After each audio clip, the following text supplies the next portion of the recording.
Iya pemirsa, dalam kurun waktu kurang dari 1 tahun, jumlah kasus positif COVID-19 di Indonesia telah menembus angka 1 juta orang. Indonesia pun kini berada di urutan ke-19 dengan jumlah virus corona terbanyak di dunia. Memakai masker, mencuci tangan, menjaga jarak. Kita harus mengurangi laju penularan virus. Pandemi hampir berjalan 11 bulan, namun pemerintah belum mampu mengendalikan penularan virus corona. Terhitung sejak kasus perdana diumumkan pada 2 Maret 2020 lalu, saat ini ada 1.012.350 pasien positif COVID-19 di tanah air. Sementara pasien sembuh terdapat 820.356 orang dan meninggal 28.468 kasus. Jumlah ini muncul setelah ada penambahan 13.094 kasus baru COVID-19 per Selasa pukul 12.00. Terdapat 510 kabupaten dan kota dari 34 provinsi yang mencatat adanya pasien tertular virus corona.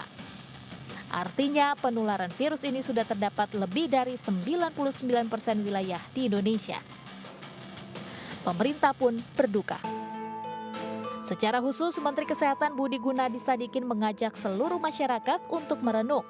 Untuk mengurangi laju penularan virus.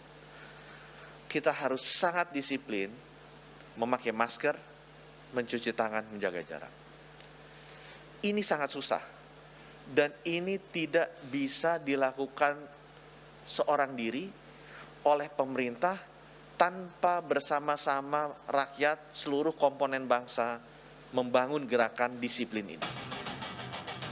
Sementara itu, epidemiolog dari Griffith University Australia, Diki Budiman mengatakan jumlah kasus COVID-19 di tanah air sebenarnya melebihi data yang disebutkan oleh pemerintah.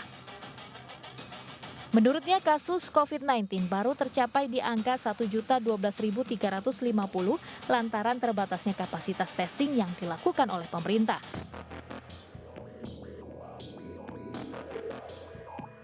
Indonesia kini menjadi negara pertama di ASEAN yang mencapai 1 juta kasus corona.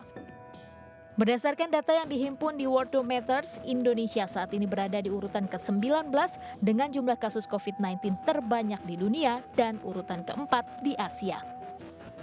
Dari 1 juta ini untuk diketahui dari 19 negara yang tercatat memiliki kasus lebih dari 1 juta, Indonesia adalah satu-satunya negara yang mendapat 1 juta itu dengan kapasitas testing yang rendah, yaitu 32 ribuan per 1 juta populasi.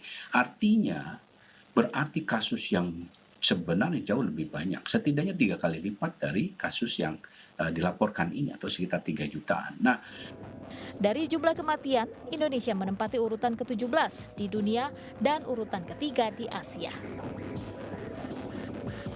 Tim Liputan iNews melaporkan. Iya pemirsa, kasus positif COVID-19 di Indonesia bisa dikatakan tidak terkendali. Dalam 10 bulan sudah lebih dari 1 juta orang terkonfirmasi positif dan setiap hari angkanya terus naik. Lantas protokol kesehatan seperti apa yang perlu ditingkatkan? Bagaimana pemerintah seharusnya bertindak? Berikut tanggapan dari masyarakat. Pemerintah mungkin lebih ketat ya dalam menerapkan kebijakannya, mungkin dendanya apa segala macam gitu deh. Kalau masyarakat ya dari diri masing-masing sih, mungkin nggak harus kena dulu kan baru tahu gitu. Menurut saya ya paham dari diri sendiri aja sih, lebih stay at home segala macam ya patuhi gitu. Sebenarnya sangat mengkhawatirkan ya, terutama para pekerja yang masih kerja udah gitu, mungkin dengan melonjaknya yang sangat besar itu kedisiplinannya juga kurang gitu. Mungkin bisa juga merasa bosan karena udah terlalu lama. Ya, sangat merasakan sekali ya, terutama memang kita sebagai manusia, saya sendiri udah karantina selama kurang lebih 10 bulan. Tapi memang namanya manusia kan kita perlu keluar ya. Mungkin yang perlu dikontrol itu adalah protokol kesehatan dan kedisiplinan, karena saya sepanjang jalan saya ini banyak sekali yang tidak menerapkan protokol kesehatan. Contohnya memakai masker dengan tidak benar atau tidak memakai masker dan tidak menjaga jarak. Miris sih, harusnya sih berkurang tapi malah melonjak. Sejauh ini PSBB pun nggak berkurang juga kan, paling berkurangnya dikit, habis itu berhenti terus naik lagi gitu kan. Ya bingung juga jadinya. Pemirsa, setelah terinfeksi virus corona, tubuh langsung membentuk daya tahan untuk membasmi virus tersebut. Jika sistem kekebalan tubuh kuat, maka virus akan mati. Namun jika daya tahan tubuh lemah, maka virus corona akan sulit dilawan sehingga muncul gejala yang berat dan komplikasi yang fatal.